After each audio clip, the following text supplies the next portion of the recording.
Di Bincang Hebat kali ini saya akan membahas tentang bagaimana bertahan di era COVID-19 sebagai entrepreneur. Apa kabar Bapak? Baik, sehat ya Pak ya? Sehat. Mau saya tanyakan terlebih dahulu, Bapak kok bisa bertahan ya?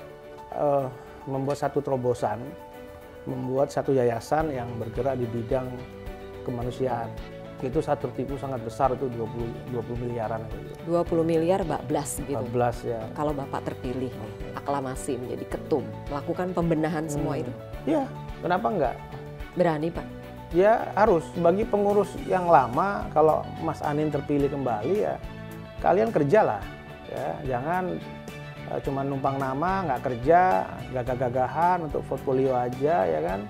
Tapi ke daerah aja nggak pernah. Saya pahit-pahitan aja ngomong, masuk mau kerja nggak, gitu aja. Cuma numpang nama nggak mau saya.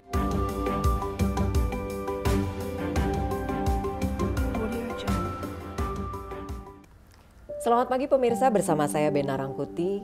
Kita hadir kembali dalam Bincang Hebat untuk hari ini.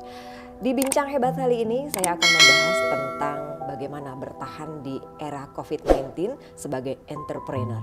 Beliau narasumber saya yang sudah hadir memiliki segudang prestasinya. Siapakah narasumber saya itu? Ini dia, Pak Wibisono, SHMH. Apa kabar Bapak? Baik, sehat ya Pak ya? Sehat, alhamdulillah. Sebelumnya saya mengucapkan terima kasih banyak Bapak sudah menerima saya untuk wawancara. Karena dengan segudang prestasi dan juga jurnalis juga nih. Jadi agak-agak saya pikir tadi saat sebelum mengajukan untuk menjadi narasumber ini diterima nggak ya? Berkenan nggak ya? Ternyata Bapak welcome sekali. Terima kasih Bapak, semoga sehat selalu ya Pak Wibi ya. Iya Pak Wibi, ini dari segudang prestasi, pengalaman, dan juga membawahi, membina ormas, 20 ormas yang Bapak bina nih. Tapi yang mau kita bicarakan bukan ormasnya nih Pak, tapi tentang bagaimana produktif bisa bertahan di era pandemi COVID-19 ini. Nah Bapak ini kan sebagai entrepreneur, sebagai pengusaha, boleh dong sharing pengalaman nih di era anak digitalisasi ini, era digitalisasi banyak pengusaha yang gulung tikar Pak. Ya. Banyak korban PHK, Ya. banyak lulusan-lulusan university yang membutuhkan pekerjaan, Ya. banyak juga usia-usia produktif yang membutuhkan pekerjaan. Yang mau saya tanyakan terlebih dahulu, Bapak kok bisa bertahan ya? Kok bisa bertahan ya? Terima kasih Mbak. Ya, memang betul. Terutama di era COVID ini kita harus mensiasati apa yang bisa kita lakukan, ya, apa yang bisa kita perbuat supaya kita bertahan. Salah satu yang saya perbuat adalah saya mengambil satu peluang, kesempatan bahwa di era COVID ini kan perlu juga kita membantu pemerintah untuk menekan pasien yang terpapar COVID terutama ya. Karena sejak bulan Maret, awal Maret, pemerintah Indonesia mengumumkan terjadinya penderita COVID pertama, itu sudah saya berpikir apa yang bisa saya perbuat.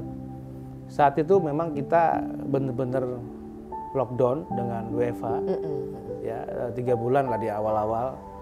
Nah, 3 bulan itu saya bagaimana bisa beraktif kembali dan bagaimana kantor saya supaya tidak ada PHK. Dan memang saat itu kita lakukan WFH di rumah. Ada satu perusahaan saya digital, itu Tiarap, itu seperti Wallpay. Ya, ada juga perusahaan saya yang bergerak di bidang streaming juga sebenarnya Tiarap waktu itu. Akhirnya saya berpikir apa ya? Karena gini, saya juga meminta mereka masuk kerja juga sulit. Karena saat itu kan memang semuanya takut, ya, takut untuk bekerja kembali dan ke kantor kembali. Akhirnya saya membuat satu terobosan, membuat satu yayasan yang bergerak di bidang kemanusiaan, ya, dan kesehatan terutama. Saya mencoba memasarkan semacam imun booster. Nah itu tujuan awalnya apa tuh? Ya, tujuannya awal memang untuk kemanusiaan aja. Kemanusiaan, jadi tujuan Ya, awalnya kemanusiaan. saya berkeliling itu ke daerah-daerah. Mungkin di saat itu nggak ada yang berani ya keluar rumah. Saya dengan tim saya, ada beberapa dokter, mencoba membuat terobosan, kita membuat semacam home visit ya kemana-mana untuk mencegah itu tadi lebih kepada untuk proteksi begitu proteksi ya. lah ya untuk mencegah supaya tidak tertular. Dan alhamdulillah memang 8 bulan itu sangat luar biasa efeknya. Kita mungkin sudah hampir 10.000 kita bantu. Dan di samping itu kan ada vaksin juga dari pemerintah. Nah, kita coba melengkapi kekurangan apa yang dicanangkan oleh pemerintah. Nah ini Pak, tadi menyinggung tentang vaksin ya. Sebagai pengusaha, entrepreneur mendukung pemerintah karena tentunya untuk membantu roda perekonomian ya, agar yang terpuruk menjadi bangkit kembali dan bisa bertahan. Walaupun sempat ada beberapa bisnis Bapak yang agak terganggu ya, agak terganggu tadi. Nah mengenai vaksin tadi sebelum saya melangkah ke yang lainnya. Bapak penerapannya sendiri dalam mendukung program pemerintah tentang vaksinasi itu gimana nih terhadap karyawan, keluarga? Bersedia dong kan vaksin kemarin diwajibkan tuh? Kalau untuk vaksin kita mungkin bukan skala prioritas. Kita kan bukan nakes, kita juga bukan PNS. Ya gini, selama program itu baik, ya vaksin itu memang dibutuhkan untuk ketahanan tubuh kita itu nggak ada masalah, kita dukung. Cuman begini, di vaksin itu kan ada beberapa syarat yang boleh menerima dan tidak boleh menerima. Yang boleh menerima adalah orang yang sehat, tidak pernah OTG, tidak pernah kena COVID, ya kan? Terutama penyakit berat seperti hipertensi dan diabetes. Jantung pun tidak boleh. Saya dengar lansia pun sebenarnya rawan untuk suntik vaksin karena rata-rata lansia itu juga mempunyai komorbid ya, penyakit bawaan yang tidak boleh. Inilah saya masuk di situ. Tapi bukan karena pengusaha ada embel-embel bisnisnya kan mendukung? Enggak. Jadi bukan karena itu ya Pak ya? Enggak. Saya banyak kemarin melakukan home visit juga ada subsidi silang ya. Saya juga banyak bantu kaum disabilitas, tunanetra, saya kayak tempat-tempat anak yatim yang nggak mampu, itu ada subsidi silang lah. Tadi intinya Bapak mau memulai bisnis ini mendukung program pemerintah pun dengan salah satu tujuan kemanusiaan begitu. Betul. Pak, Bapak kan 20 tahun sudah mulai nih berbisnis. Itu bisa diceritakan Pak, gimana awal memulainya Pak? Mungkin bisa memotivasi nanti generasi milenial nih. Apakah Bapak langsung berhasil, pernah mengalami jatuh bangun? Seperti gimana tuh Pak? Ya, saya memulai dunia usaha sih di umur 20 tahun ya. Di situ saya masih kuliah di semester 2 dan memang saya dari dulu mempunyai prinsip tidak mau ikut orang. Jadi memang nggak suka ikut orang begitu ya? Nggak suka diperintah berarti ya? Saya dari awal saya langsung bikin perusahaan, ya kan. Waktu itu awal saya kan hobi event organizer. Di IO ya? Di IO ya, saya banyak bikin exhibition, pameran. Pameran terbuka begitu ya? Terbuka. Dulu saya terkenal pameran open door lah ya. Mungkin di Indonesia waktu itu baru saya. Itu ya. Di Jakarta atau di Surabaya? Di Surabaya, di Jawa Timur. Saya pernah juga membuat satu pameran, hampir aja masuk Muri.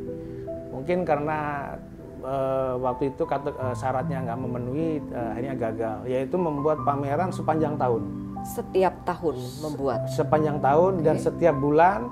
Dalam satu bulan itu bisa 3-4 event, ya kan. Saya keliling ke Jawa Timur. Waktu itu namanya Mega Expo ya. Jadi kayak Surabaya Mega Expo, Sidoarjo Mega Expo, Jember Mega Expo dan sekitarnya. Jadi 20 tahun sudah memulai menapakkan kaki ke dunia bisnis ya pada saat itu kan menghasilkan juga ya sebagai entrepreneur. Jadi sejak muda sudah kenal dengan pejabat-pejabat begitu ya Pak? Iya. Yang bisa memuluskan begitu? Enggak lah. Jadi dulu saya IO dari bawah ya. Saya juga ada dulu saya main di perkayuan, saya furniture juga ekspor dulu. Saya juga dulu main di forwarding, jasa angkutan. Banyak dulu yang saya lakukan. Tapi memang saya mengawalinya dari nol. IO itu pun ya karena IO itu kan juga nambah jaringan ya, jadi saya membuat IO mamanya di Malang ya, otomatis bekerja dengan wali kota Malang mamanya, di Surabaya ya otomatis dengan wali kota Surabaya. Disitulah di tahun 98 itu saya membuat satu ide pameran terbesar waktu itu mungkin se-Asia ya. Waktu itu dengan tahun 99 saya dipanggil Pak Habibie, Presiden, sekaligus waktu itu untuk stabilitas nasional setelah pasca reformasi kan banyak rahasia sosial dan macam-macam. Saya membuat event yang bertema religi waktu itu ya? dengan tagline Festival Wali Songo ya. Dan saat itu memang sangat luar biasa, berhasil waktu itu saya selenggarakan di Surabaya dengan 7 tempat yang berbeda ya. Bisa menampilkan pra-event juga banyak sekali tentang dakwah, agama, sosial, budaya dan niaga. Jadi sejak muda 20 tahun sudah mulai berkomunikasi dengan pejabat, wali kota pejabat, bupati pejabat. Jadi sudah mulai kenal dengan para pejabat ya. Jadi sudah mempunyai bakat leadership ya. Nah Pak, kalau tadi kan sebelumnya Bapak sempat cerita tujuannya adalah kemanusiaan. Apakah saat usia 20 tahun itu masih kuliah juga berpikir ingin membangun sesuatu itu berdasarkan kemanusiaan? Iya, saya umur itu sudah banyak buat LSM, ormas. Saya tidak mau masuk dalam satu ormas yang sudah tersettle ya. Waktu itu saya ingin membuat sendiri, meng-create sendiri. Dan ormas waktu itu banyak spesialisasinya lah ya. Ormas tentang pajak, ormas tentang hutan, ormas tentang security system zaman itu. Itu udah sosial Mbak. Karena kan saya biaya sendiri. Ya kan? Dan independen gitu independen. ya. Dan ormas saya saat itu independen di usia 20 tahun? Independen. Itu dana dari mana Pak? Ya dari usaha-usaha yang lain. Oh saya pikir dari pejabat gitu. Enggak. Jadi sering saya dimarahi sama istri saya di saat menikah karena banyak penghasilan dari usaha itu untuk LSM. Oh ternyata kok ini kemana gitu, ibu mungkin kemana, heran gitu ya. Dipikir sama main judi gitu, padahal enggak, itu untuk LSM. Saya memang hobi. Jadi memang cinta kepada kemanusiaan. Jadi membuat LSM. Jadi Bapak memang suka membuat-buat gitu ya Pak ya? Ya, meng-create lah. Meng-create ya, kreatif ya. Ya itulah tantangan buat kita semua kan, bisa hidup, bisa bertahan karena itu. Ya, bukan karena fasilitas, bukan karena dekat pejabat. Saya sendiri juga nggak pernah dapat uang dari pejabat. Oh gitu ya Pak ya? Nggak pernah. Bukannya ada jatah begitu Pak? Nggak ada. Nggak ada. Bisa dicek nggak ada. Saya mungkin satu-satunya aktivis yang sampai hari ini nggak pernah menikmati jatah pejabat atau uang negara, saya nggak pernah. Nah itu yang saya tertarik juga, Bapak terkenal idealis ya. Kenapa sih Pak di era zaman seperti sekarang masih ada orang yang seperti Bapak begitu? Intinya saya ingin masuk surga. Amin. Itu salah satunya begitu. Cita-cita ya. Kenapa sampai hari ini saya bertahan dan mau masuk ke pemerintah? Saya takut masuk neraka. Wow, saya ikut merinding pemirsa ini. Saya ikut merinding. Saya bukan so idealis atau bagaimana. Sekarang fakta aja lah ya. Orang mau jadi bupati, mau jadi apa kan selalu pakai uang. Jadi menteri pun kadang-kadang pakai uang, semua pakai uang. Dan bagaimana cara mengembalikan itu semuanya? Pertanyaannya itu sederhana. Berarti kan mereka korupsi. Saya nggak menuduh. Cuman kita hitung-hitungan aja lah dari gaji mereka segala macam, mana mungkin ya tahu-tahu punya rumah di Menteng, tahu punya rumah di Pondok Indah. Yang sekian miliar dan triliun. Apa Bapak nggak tertarik jadi pejabat? Enggak. Kalau tiba-tiba nanti mendapat kepercayaan dari presiden, Bapak diberikan amanah untuk memegang salah satu tapuk jabatan gimana? Saya nggak mau. Yakin Pak? Yakin saya nggak mau. Saya pernah ditawarin itu. Zaman Gus Dur presiden saya pernah tawarin itu. Dan saya merasa banyak banget kekurangan dan saya ngerasa tidak mampu di situ. Tapi kan Bapak mampu memimpin beberapa perusahaan, mampu memimpin SDM, LSM dan lain sebagainya. Bukankah itu sebagai salah satu modal Pak untuk bisa amanah nanti membantu masyarakat lebih luas? Belum tentu saya amanah. Beda. Banyak sekali kok yang kreatif, yang pengusaha besar setelah masuk pemerintahan jadi kayak orang bodoh.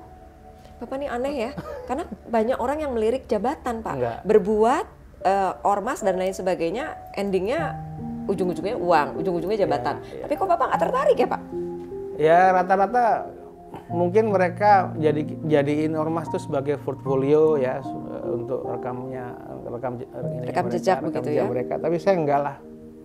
Saya selama ini bikin ormas pun saya ikhlas aja lah. Mau uang balik ya enggak inilah saya. Oke. Gitu. Bagaimana siklus naik dan turun menjadi seorang entrepreneur, terutama yang menjadi catatan saat ini adalah pandemi COVID-19. Tentunya tidak mudah, tetapi bagaimana share-nya Pak Wibisono dari sebelum COVID-19 saat beliau berusaha membangun sebuah perusahaan, mungkin ada satu pengalaman pengalaman pahit atau pengalaman manis. Pernah jatuh, pernah turun? Nah, seperti apa? Wibisono, mungkin bisa sharing nih, kita bisa tahu, pernah gak sih? Itu yang namanya bisnis itu kan ada siklus naik dan turun. Gimana Pak? Wah, kalau ngomongin masalah jatuh bangun, saya udah mungkin 3 kali. Oh, jangan sampai 4 kali gitu ya? Kata orang sih jangan sampai 3 kali, tapi saya jangan sampai 4 kali. Iya, mungkin di awal saya jatuh di era itu saat reformasi itu. Dan dari semua sektor juga saat itu juga ada semacam resesi ekonomi ya. Ada beberapa sektor real saya kayak forwarding, semua itu jatuh. Yang bertahan memang IO aja saat itu. IO pun di awal-awal jatuh. Tapi alhamdulillah saya seperti dapat hidayah. Saya dikasih percayaan Pak Habibie untuk membuat satu event. Tapi nggak lama, di 2003, 2004 saya jatuh kembali. Kenapa kok bisa jatuh? Tertipu. Banyak tertipu. Tertipu oleh siapa Pak? Ya begini, saat itu kan saya berprinsip berusaha tidak mau berhutang. Ya, tidak mau berhutang, terutama dapat kredit bank itu saya nggak mau. Oh, nggak mau tuh Bapak? Nah, cuman karena masih muda, inginnya dapat instan. Instan itu saya banyak teman yang nawarin ada semacam financial engineering lah, begitulah, buat bank garansi, nanti bank garansi di rolling, terus saya biayai penerbitan bank garansinya, ya seperti itu. Ternyata bank garansi yang nggak terbit, uang saya hilang, seperti itu. Nggak menuntut tuh Pak ketika seperti itu? Ada saat saya menuntut, puncaknya di 2006. Itu saya tertipu sangat besar, itu 20 miliaran itu. 20 miliar bablas gitu. Bablas ya. Waduh, kalau saya udah pingsan itu Pak. Iya, waktu itu saya tertipu oleh sindikat di Hong Kong waktu itu juga sama financial engineering. Saya sempat juga lapor di Interpol saat itu, dan saya sempat 2 tahun mondar-mandir ke Hong Kong, ke Cina ya untuk mencari itu, dan tidak ketemu. Dan di situ saya lapor, tapi ya begitulah, mungkin mereka lebih lihai dari saya lah. Kenapa Bapak pada akhirnya menyerah atau bagaimana Pak? Ya setelah itu saya ikhlaskan. Oh, ya, mau 20 lagi? miliar ikhlas gitu? Saya ikhlaskan, kalau enggak, wah bisa stres. Itu gimana memanage ya Pak? Di rumah tuh istri nggak maaf ya Ibu, ini kok kamu uang 20 miliar apa gimana gitu Pak? Ya berantem tiap hari. Oh, iyalah. Tapi jadi ada resiko bisnis juga ya? Ada resiko, memang iya. Tapi saat saya mondar-mandir di Cina, di Hong Kong pun dia ikut ya. Artinya prosesnya mereka dia tahu lah. Tapi di 2006 itu mungkin saya pikir anti klimaksnya buat saya gitu. Saya bangkit lagi.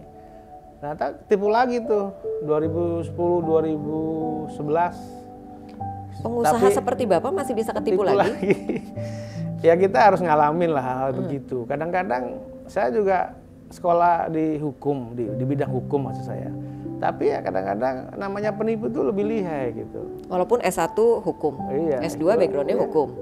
Linear. Lingkarannya banyak hukum. Orang hukum. Bahkan linear ya. Tapi masih tertipu.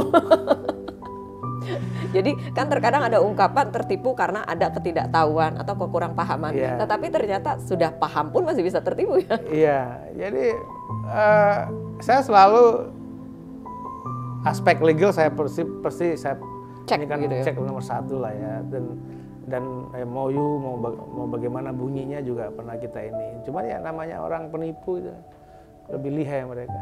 Sempat sampai pada satu titik terendah Pak, mungkin sampai apalah menggadaikan atau benar-benar stres, benar-benar tertekan, benar-benar sampai bertengkar hampir setiap hari tadi mungkin dengan ibu. Itu gimana tuh Pak? Titik terendah saya pernah sih, mungkin di 2010 ya, 2009, 2010 itu titik terendah. Ya untungnya kita kan banyak beli aset dulu ya. Jadi saya nggak berutang-utang, cuman kalau kita jual aset kita sendiri kan orang nggak tahu.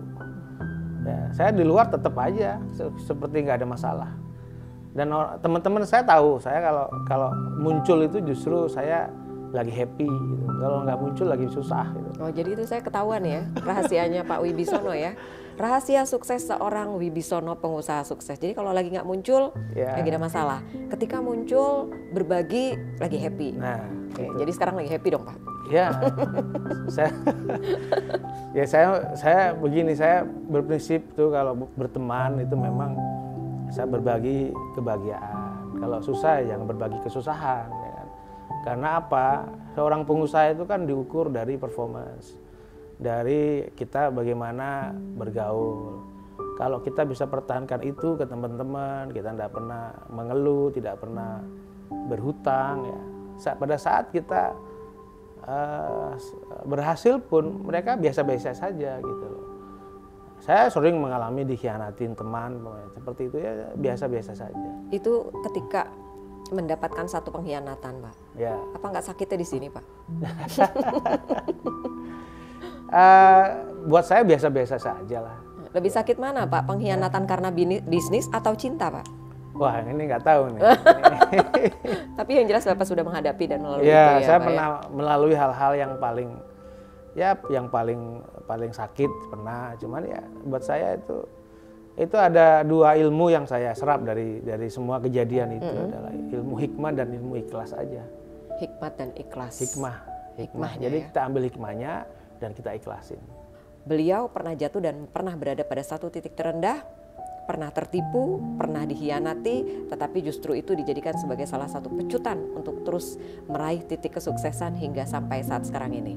Ini kalau ada sekelompok generasi muda ingin memulai usaha, tapi takut gagal, belum mulai tapi takut gagal. Mungkin Bapak punya pesan? Ya kalau takut gagal jangan berusaha, karena begini, semua orang tuh nggak sama. Ada yang memang jiwanya entrepreneur. Entrepreneur itu artinya dia tidak bergantung pada orang lain. Artinya tidak, ya ada yang mental employee ya. Dia mau nggak mau harus kerja sama orang. Ya contoh di keluarga saya nggak ada jadi pengusaha. Semua mentalnya employee, kerja, ngelamar kerjaan gitu kan. Kalau saya beda dari awal, nggak pernah ngelamar kerjaan. Gitu kan. Nah itu loh. Kita nggak bisa paksain ya, semua orang punya talenta masing-masing. Jadi intinya jangan merasa gagal sebelum melakukan sesuatu. Gagal cinta udah biasa ya kan, apalagi cuma gagal usaha, ya kan? Nggak usah ditangisin gitu ya. Ya, itu jadi satu pengalaman, karena memang pengalaman itu mahal. Bagaimana saya dulu tertipu sampai terlunta-lunta ya, lapor sana lapor sini, ya itu harus kita alamin seperti itu. Nah, ke depan ini harus bisa lebih hati-hati, itu aja. Oke, jadi pesannya untuk generasi milenial yang mau memulai entrepreneur, berani mencoba. Berani mencoba. Berani mencoba. Jangan takut gagal. Nah, yang ketiga ya sesuaikan dengan talenta kalian masing-masing. Berani mencoba, jangan takut gagal, sesuaikan dengan talenta masing-masing. Jangan paksain kalau memang nggak mampu. Lakukan dengan ikhlas, Ya. jujur, Ya. pantang menyerah. Ya. Begitu ya yang sudah dialami oleh Pak Wibisono. Ya. Ya Pak, di sesi akhir perbincangan kita mungkin ada motivasi hidup dari Bapak. Bapak sebetulnya mempunyai moto hidup apa sih Pak? Moto hidup ya? Bin masuk surga saya. Udah gak usah muluk-muluk gitu aja. Masuk surga itu kan banyak jalan. Ya, yang ustadz ya karena dia ahli ibadah. Yang pengusaha ya jangan rakus, jangan curang, jangan ya banyak bantu orang. Salah satunya kan sedekah, seperti itu. Ada pesan untuk kalangan pengusaha lainnya, rekan-rekan bisnis? Ya untuk rekan-rekan bisnis ya itulah, kalau kita udah berdagang, kita berusaha, apalagi di dunia entrepreneur ini kan luas banget ya. Jangan kita mencari rezeki dengan menginjak orang lain, itu aja. Pemirsa masih di Bincang Hebat bersama saya Bena Rangkuti. Untuk saat ini saya dengan pengusaha sukses entrepreneur muda Wibisono SH.MH. Latar belakang beliau memang dari hukum. Ternyata beliau juga salah seorang kandidat ketua umum PRSI. Apa sih PRSI dan apa motivasi beliau? Tujuannya apa? Apa masih terpegang untuk menjadi seorang ketum dengan bisnisnya yang sudah mendunia ini? Nah, kita lanjut lagi nih Pak Wibisono. Tentunya masih sehat ya Pak ya? Sehat. Pak, saya mengatakan ini apa nggak gila ini? Sudah menangani perusahaan, proyek besar, lalu sekarang menjadi seorang kandidat kuat ketua umum PRSI. Motivasinya apa? Sebenarnya organisasi olahraga. Saya banyak ditawari juga di politik, partai, saya tolak. Ada beberapa sesepuh olahraga sampai dari Sulawesi datang saya menyampaikan kita butuh kesediaan Bapak untuk membina dan melakukan perubahan lah di dalam organisasi renang ini. Saya tanya kenapa, saya bilang, oh iya Pak, ini kita minim prestasi lah segala macam. Terus pembinaan di daerah juga tidak jalan. Ya saya juga tahu lah ketum yang lama, yang sekarang ya Pak Anja Bakri itu kan sudah segalanya sebenarnya. Dia orang hebat, anaknya orang kaya ya kan, hubungannya juga luas. Apa yang salah? Ya saya terus ditawari dan menyampaikan kesediaan saya. Saya awalnya juga nolak. Waduh saya udah banyak kegiatan nih, saya bilang. Saya mana bisa saya berbagi waktu untuk di sini. Terus para sesepuh ini nggak patah semangat, datang lagi ke saya. Terus begitu audiensi. Sampai 3 kali mungkin. Jadi Bapak yang dikejar begitu ya? Ya istilah bukan mengejar, tapi mereka-mereka ini butuh satu perubahan gitu ya. Dan rata-rata mereka ini orang yang kemarin tidak masuk di dalam kepengurusan. Ya, mungkin karena kecewa ada satu hal, saya nggak tahu lah. Bukan barisan sakit hati kan Pak? Saya nggak tahu lah seperti apa. Tapi dari backgroundnya saya cek ini orang-orang hebat. Seperti Pak Heru Purwanto, dia udah pengalaman, dia cepat terjangnya di dunia akuatik. Ada Pak Andri Legawa, dia juga di polo air. Mungkin waktu itu saya lihat polo air satu-satunya yang bisa menyumbangkan medali. Ini orang-orang hebat. Ya seperti Pak Abdul Muin, itu adalah Dewan Pakar di PB PRSI udah hampir 35 tahun ya. Terus akhirnya saya pikir, ya sudahlah saya maju, tapi syaratnya apa? Saya bilang. Itu biasanya menjadi seorang ketum agak berat kan Pak ya? Iya, syaratnya berat. apa? Materi sudah pasti.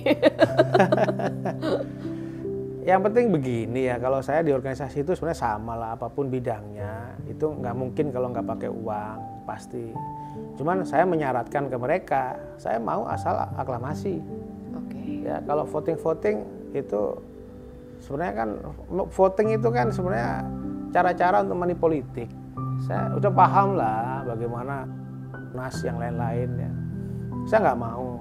Kalau memang pemprov pemegang yang mempunyai hak suara ini percaya sama saya ya, coba lakukan secara aklamasi. Saya akan berkomitmen gitu. Ya, nantinya kalau sudah duduk, saya akan berkomitmen mendengar mereka ya kan, membina mereka, dan otomatis lah nggak mungkin kan saya tidak memperhatikan pembinaan, terutama di kejuaraan. Kejuaraan itu kan saya dengar hampir akhir-akhir ini kan tidak pernah dilaksanakan, terutama untuk perkumpulan renang di Indonesia kan menjamur tuh. Tidak ada lagi kejuaraan kerapsi umpamanya. Itu kejuaraan antara klub ya, itu nggak ada lagi. Terus lagi pembinaan bibit unggul nggak ada lagi. Pengkaderan begitu ya? Pengkaderan nggak ada lagi.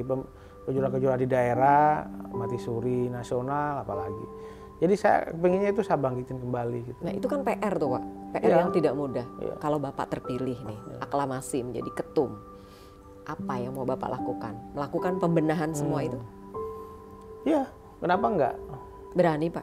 Ya harus, karena Karena gini ya, olahraga akuatik ini penyumbang medali terbanyak loh setiap event. 45 medali saya dengar gitu. Kedua baru atletik ya, pasi ya. Artinya kalau nggak kita maksimalkan, otomatis program medali kita pastinya terganggu. Yang lain kan banyak yang grup, yang regu ya, pasti terganggu. Makanya kenapa akhir-akhir ini kita terpuruk, karena tidak maksimal. Jadi Bapak melihat selama ini kurang maksimal begitu ya? Kurang maksimal. Kurang maksimal, sangat kurang atau? Kurang aja lah. Kurang aja gitu. Tapi begini ya, semua organisasi itu sama ya. Yang penting itu kita lakukan dengan kerja keras, yang penting mau kerja aja pengurusnya. Kalau pengurusnya nggak mau kerja, cuma ngandalin ketum juga nggak bisa. Itu nanti kalau ada yang nggak mau kerja, Bapak pecut-pecutin gitu Nah, ya? diganti. Atau ditenggelamkan? Ditenggelamkan? Kita ganti. Oh, kalau diganti. saya kan gitu. Nah, harus semua, apalagi kepala ketua bidang itu harus punya target.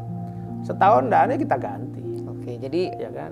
berdasarkan kinerja begitu ya? Iya. Akan Ya. dinilai seperti Ya, itu. ya. Bapak ini kan belum tentu nih aklamasi atau memang ada pesaingnya nih. Pesaingnya Pak Anindya Bakri. Ya. Kok berani sih berkompetitor dengan beliau?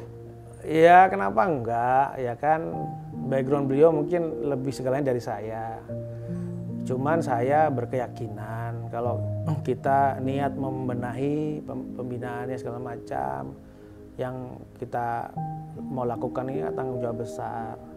Makanya saya bilang seorang ketum tidak bisa melakukan apa-apa. Tapi yang paling penting itu adalah komitmen. Bagaimana kita gerain semua energi, stakeholder, semua mau peduli terhadap olahraga renang ini. Kenapa enggak gitu? Di pandemi pun kita bisa siasati dengan kejuaraan-kejuaraan yang sifatnya virtual umpamanya. Dan saya kan orang IO, saya ngerti lah bagaimana caranya membuat satu event ya kan. Dan namanya event itu enggak ada cerita rugi kok. Enggak ada cerita rugi. Ya pasti ada untungnya. Jadi kalau bicara ada sisi bisnisnya, membuat event tidak ada rugi. Tidak ada rugi. Ada untungnya begitu. Ada ya? untungnya. Oke. Dan inilah yang saya tularkan ke pemda-pemda itu, ke pemda-pemda itu membuat event-event mandiri. Nanti saya support dari pusat, bagaimana mendapatkan akses, bagaimana mendapatkan pendanaan seperti itu. Nggak harus ketumnya yang bayar-bayar, nggak harus, ya kan? Nah, kalau ada yang kurang baru ditombokin kan gitu. Oke, ada tujuan lain nggak? Kalau Bapak nanti terpilih, Bapak mempunyai motivasi tersendiri ketika menjadi ketum Nggak ada. PRSI ini? Saya nggak ambisi kok. Kalaupun nanti voting pun saya tetap didorong-dorong, saya tetap maju, kalaupun nggak masalah. Nggak ada ambisi saya. Iya benar, saya nggak mau sebenarnya menambah kesibukan baru. Tapi kalau ini dibutuhkan perhatian, saya siap. Saya nggak ambisi.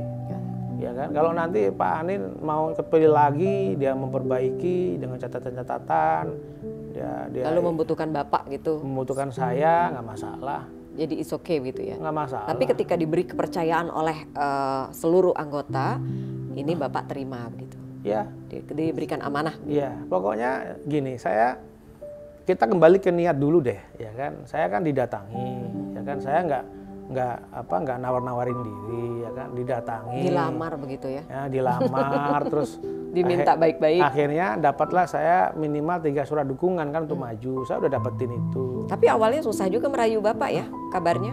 Oh iya. Karena nggak mau sebelumnya ya. Nggak mau saya nggak mau beneran. Udah capek di mana-mana udah jadi pembina ya. Tiap hari telepon berdiri minta arahan gitu aja kan. Jadi intinya sebenarnya Kak, saya nggak terpikir ini wacana ini baru 3 mingguan lah ya, mingguan intens mereka nelpon saya. Ya, saya bilang ya sebenarnya salah kalau kalian mengeluh sama saya.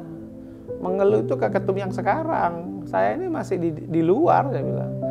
Ya kalau memang itu diwujudkan dalam satu komitmen, saya dipercaya, ya ayo kita perbaiki semua lah, ya kan. Komitmen itu kita jalanin. Nah, Tapi seperti itu. artinya kepercayaan itu sekarang sudah mengalir kepada Pak Wibi ya. Ya sepertinya begitu. Sudah mendapatkan satu trust. Sepertinya ya begitulah. Tapi saya tidak kepedean ya, karena konkretnya kan dalam pencalonan ini adalah dukungan surat.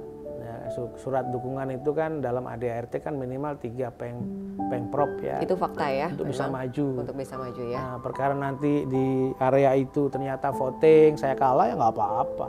Tapi bisikan angin berhembus ini jatuh ke Bapak nih. Nggak tahu saya. Tapi kalau memang itu amanah terjadi seperti itu, Bapak siap artinya ya Pak ya? Saya siap begini. Saya kepingin memberikan pencerahan lah pada saat Munas itu tidak ada money politik, ya kan? Saya ingin memberikan masukan, dibuat se-fair mungkin lah ya, sportif lah. Kalau tidak ada uang-uang di depan kan enak gitu kan. Jangan ada kesan miring-miring. Saya juga nggak mau terjebak ke arah itu. Bapak mempunyai pesan untuk para calon atlet renang, orang yang mempunyai keahlian di sana, mungkin ada pesan bisa disampaikan? Iya. Jadi kalau untuk para atlet renang atau calon atlet renang, kita akan adakan pembinaan dari usia dini, ya kejuaraan-kejuaraan mungkin antar klub, Krapsi kita hidupkan lagi, terus ada kita ambil bibit-bibit ke daerah-daerah, nanti ada tim khusus pemburu atlet lah, itu kan. Nah jadi nggak cuma pemburu COVID ya, ini saya bikin pemburu atlet. Pemburu atlet. Nah nanti kadang-kadang mereka yang nggak tersentuh ini kan orang-orang nggak mampu, tapi dia mempunyai bakat, punya talenta. Seperti itu. Dan ini bagaimana cara neropongnya itu tadi. Ada tim khusus ke kampung-kampung, ke daerah-daerah untuk mencari bakat-bakat ini. Setelah itu kita akan latih. Dan yang paling penting adalah menjamin kesejahteraannya. Gak cuma kesejahteraan dalam bidang materi ya. Mungkin kita kasih beasiswa, saya nanti usulkan ke Menteri Pendidikan. Mungkin orang tuanya bisa kita kasih istilahnya uang-uang untuk membantu usaha begitu ya, atau mandiri ya. Karena apa? Orang-orang di desa, di kampung yang melepas anaknya itu kan harap-harap cemas. Dia juga harus diperhatiin, nah, supaya ibunya itu total bantu, ikhlas, merelakan anaknya untuk ikut TC segala macam. Itu kan harus kita kasih lah sesuatu yang membuat dia tenang. Tetap bisa berdiri mandiri Ya, hidup nggak ya. mungkin dong kita ambil mamanya anak dari seorang anak yang nggak punya, nggak berada, kita ambil anaknya, ibunya nggak kita openin kan, kasihan. Jadi akan ada perhatian khusus begitu ya. Kita asuransikan. Asuransikan. Wow, jadi kesejahteraannya ini terjamin begitu ya? Ya itu mudah-mudahan. Karena saya dengar kan anggarannya gede tuh PB. Oh memang itu ada anggaran? Ada. Berapa, dari Pak? Menpora, dari KONI, saya nggak ngerti ya. Berapa sih? Saya belum tahu. Saya Gede kan ya? belum masuk saya. Jadi pengen tahu saya juga berapa sih? Lah Pak? ya itu, saya belum tahu. Terutama kalau menjelang PON, menjelang SEA Games, Asian Games itu pasti ada. Pasti ada. Walaupun COVID-19 ini tetap ada anggaran budget itu ya Pak ya? Ada kok, anggaran pembinaan itu saya dengar ada. Oke, baik. Nah, Mudah-mudahan itu bisa disejahterakan dan diperhatikan ya Pak ya di iya. kepemimpinan Bapak nanti ketika menjadi ketum. Nah Pak, ada pesan juga untuk para pengurusnya nanti Pak? Ya, baik pengurus yang lama atau yang akan baru nantinya? Ya bagi pengurus yang lama, kalau Mas Anin terpilih kembali ya kalian kerjalah, ya jangan cuma numpang nama, nggak kerja, gagah-gagahan untuk portfolio aja ya kan, tapi ke daerah aja nggak pernah. Nah itu jangan. Terus komunikasi dengan pengda-pengda juga harus. Yang penting lagi itu transparansi itu. Kan nanti kan ada pertanggungjawaban, itu kan harus akuntabel kan. Nggak bisa dong pertanggungjawaban nanti nggak dinilai, itu pasti dinilai. Nah ini supaya dia amanah aja mau kerja gitu. Oke, amanah mau kerja ya. Nantinya kalau pengurus saya begitu, saya pahit-pahitan aja ngomong, ya kan?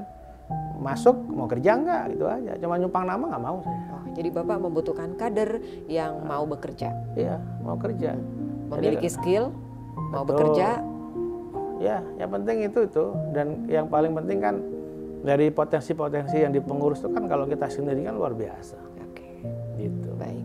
Ada pesan satu lagi mungkin untuk Pak Anindya Bakri? Ya buat Mas Anin,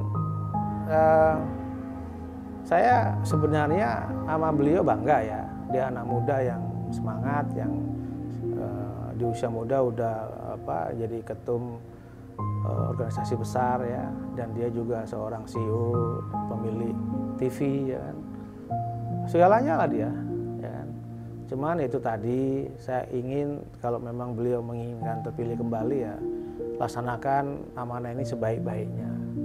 Karena ini organisasi ini mulia, organisasi olahraga ini kan untuk mengharumkan nama bangsa. Jangan main-main lah, itu aja sih. Oke, baik Pak Wibisono, semoga semuanya berjalan lancar, terlaksana dan Bapak mampu menjalankan amanah ke depannya. Ya. Bisnisnya semuanya lancar. Konsep Amin. untuk menangani Jakarta dari banjir dan macet juga berjalan lancar. Amin. Kemaslahatan masyarakat dan tujuan utama sebagai kemanusiaan tercapai. Amin. Selamat dunia akhirat. Ya, terima kasih. Indonesia juara. Jaya. Jaya. Demikian bincang hebat untuk kali ini dengan seorang entrepreneur muda yang berbakat dan juga memiliki jiwa sosial yang tinggi, memiliki sikap ulet, disiplin, dan memiliki sikap humoris juga ternyata. Semoga bermanfaat untuk masyarakat luas. Saya Bena Rangkuti mengucapkan terima kasih di bincang hebat kali ini. Dan tentunya jangan lupa like, subscribe, share, dan komen serta klik lonceng di bawah ini. Saya Bena Rangkuti beserta kru yang bertugas mengucapkan terima kasih. Sampai jumpa dan sukses selalu.